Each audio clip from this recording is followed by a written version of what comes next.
Hi, Credit Bureau. I just paid off my credit card, but my credit score barely moved. Why? Well, that's because you paid on the due date. Exactly, as I should. Well, doesn't everyone know that the worst day to pay your credit card bill when you're trying to repair credit is on the due date?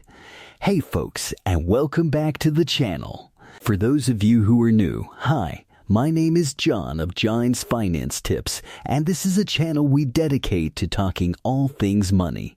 Today's money topic is how to avoid the worst day to pay your credit card bill when you're trying to fix your credit, where you can actually accidentally keep your score suppressed.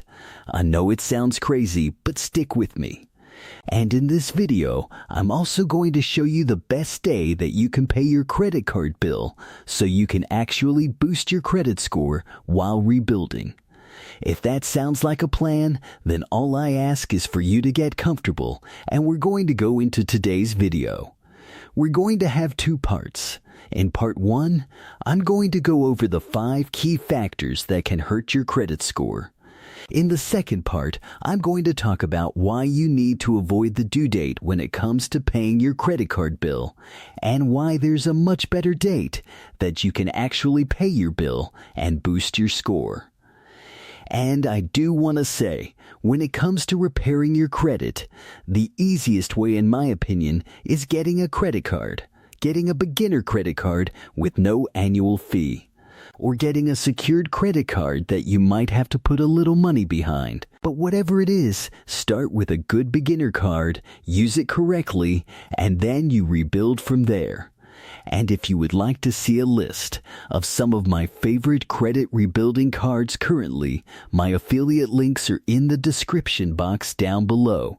Check them out. Let me know if you have any questions. And by the way, if you can't find any links, send me an email. I'll go ahead and find it for you. But regardless, if you'd like to support my channel, I've got some great links for cards down there as well. Alright, let's get back to the video. Part 1. And it just so happens that these 5 factors make up your credit score. And so the 5 factors are 1. On-time payments. 2. Your credit utilization. 3. Your length of credit history. 4 is going to be your credit mix. And 5 is going to be your hard inquiries. I'll go over each individual one, but also we need to note that they're not all weighted the same. So let's go over the ones that are the most important. The first one, and this one accounts for 35% of your credit score. That's going to be on-time payments, and this one is very simple. Are you making your credit card bill payments on time? If you are, great. If you're not, your credit score is going to get crushed. And keep in mind, it's not just missing it by a day or two because we've all kind of had our misses. It's by missing it 30, 60, or 90 days or more. That is when you're going to hurt yourself. So, be sure that you're making your payments on time. I recommend setting up automatic payments. The second most important factor is credit utilization, and that accounts for 30% of your credit score. Credit utilization is very, very simple. Basically, you're looking at how much of the available credit extended to you are you using. So, let's say a credit card issuer gives you a $10,000 credit limit, and you go ahead and use $5,000 of it. Well, $5,000 over $10,000, that's a 50% utilization. Not good. Anything over 30% is when you actually are going to get a ding on your credit score. The reason being, and I personally think it's kind of dumb, but this is the way it works in the real world. A lender sees someone who is borrowing more money as more risky, and therefore they don't want to incentivize that behavior. And so that's going to ding your credit score. However, if you keep your utilization under 30%, then you're good to go. And this is actually where the magic happens, where you can actually have control of whether your credit score goes up or down simply by when you pay. And that's what we're going to touch on in the second section, so stick around for that. third component that accounts for 15% of your credit score is going to be your length of credit history, or in other words, the average age of your credit profile. And this is one that people kind of get caught up on, and there's a lot of confusion. This simply means how old is your oldest account, and then also you average out all the available accounts that you have in front of you. And you'll often hear people say, oh, don't cancel credit cards that you opened a long time ago. Well, in actuality, you should really just never cancel your very first card if you can help it. But all the subsequent ones you get along the way, it's not a big deal as long as you have a lot of available credit left to you. For example, I at this point have probably opened well over 65 or 70 credit cards. I currently only have 8 or 9 open. So, that would mean I've probably closed 50 plus credit cards. My credit score typically hovers now between 800 and 820. So hopefully that puts you at ease so that you can feel comfortable when you go and close old credit cards that it's not going to automatically destroy your score. And I'll explain in the second section of how it can impact a different key factor, aka the credit utilization. The fourth component of a credit score is your credit mix, and this accounts for 10% of your overall score. So this is typically taking a look at whether or not you have different types of accounts. Credit cards are revolving credit, whereas something like a student loan is a fixed line of credit where the amount of money you owe isn't going to change month over month. So, as long as you have a good mix, you're good to go. And the fifth key factor you want to keep in mind are hard inquiries, or what are also called hard pulls. So, this is what happens when you go and apply for a credit card, or you get an auto loan, and they go ahead and pull your credit report to take a look at whether or not you would qualify for the loan. Well, if you have too many of those, lenders are going to be like, hey, it looks like you're going around asking for a bunch of credit. We think that's risky, and therefore we're going to ding your credit score. And because this only accounts for 10% of your score though, I'm not too worried. And hard inquiries fall off after 2 years. So, this is not something I'm too worried about. It really is the first two. But more specific in today's video, we're actually going to focus on the credit utilization factor. Because within that, there's a key date, which is that due date. That if you pay on the wrong date, you can actually keep your credit score low while trying to repair it. Why the due date is the worst possible day to pay your credit card bill when fixing credit. Here's the thing. You and I and everyone else rightly assumes that a due date is the day that you should pay a credit card bill. I mean, after all, it's due that day. Yet, why is it that sometimes you pay it on the due date, but your credit score still doesn't improve? Well, it all has to do with credit utilization. Remember earlier we said credit utilization accounts for 30% of your overall credit score. And remember, the more credit that you use, the more likely it could be that it hurts your credit score.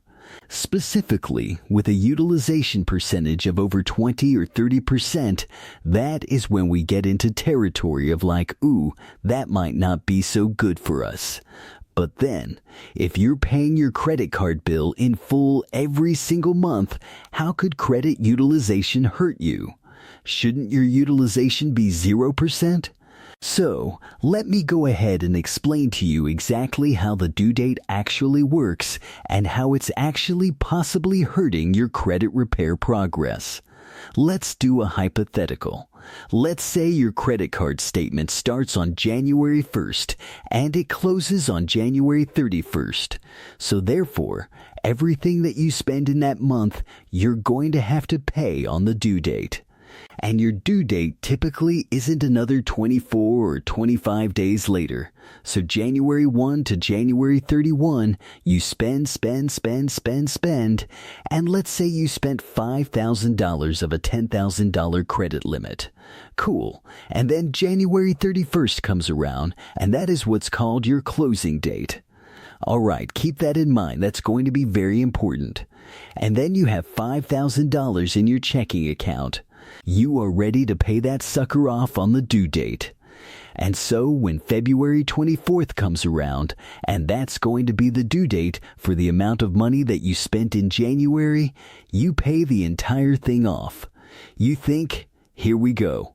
I pay it off, I'm good to go. But yet your credit score has already been taking a hit. What happened there?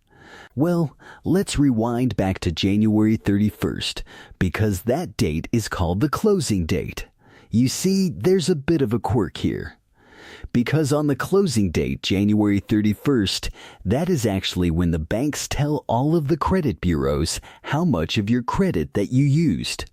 And so, on January 31st, you have used $5,000 of a $10,000 credit limit, even though you don't owe the bank a penny until the due date, which is 20 plus days later. But the credit bureaus have no idea. And so they go, oh wow, look, on January 31st, John is using 50% of his credit.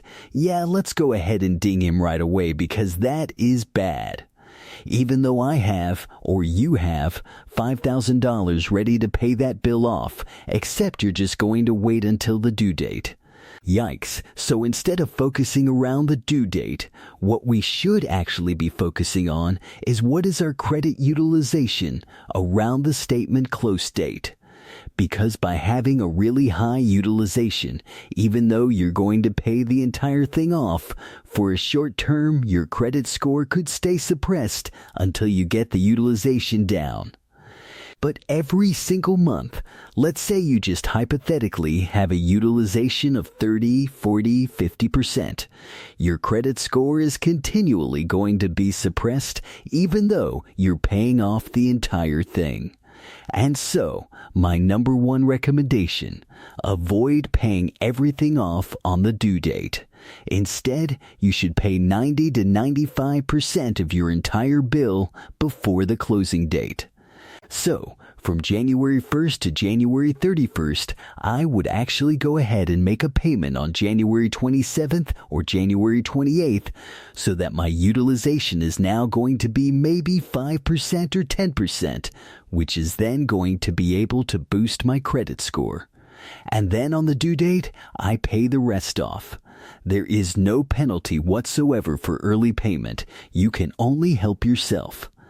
What I want you to do right now is go get your credit card statement, whether online or the physical paper, and look for something that says closing date, statement close date.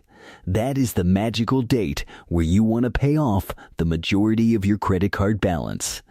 You want to leave a little bit on there, like 1%, 2%, 3%, just to show that, hey, I'm still using my credit. But you do not want that sucker to be 50%, 80%, 90% on that date. All right? And typically, your closing date is going to be at least 2 to 3 weeks before your actual due date. And here's where it can get confusing. All right, so let's go ahead and continue with this example. Now, let's say the next statement cycle for this person starts on February 1st and goes until February 28th. However, they have a due date of February 24th. What does that mean? Well, that means that's actually the due date for the previous month. Okay, so the due date for February is probably going to be sometime in March. So, people often get confused like, wait, how is my due date before my closing date? It's because it's the due date for the previous month. And so, as long as you're making your payments before the closing date of the current month, you're good to go. And then you make a small payment on the due date. Hopefully that makes sense. Again, comments, questions, drop it down there as well. But I'm not done. I also want to talk about earlier where we talked about average length of credit history. And so, people get scared of closing credit cards because they think it's going to hurt their credit score. Because remember, the third key contributing factor of your credit score is your average length of credit history, which contributes 15% to your credit score. But it actually isn't just the act of closing a card and then having a decreased length of credit history.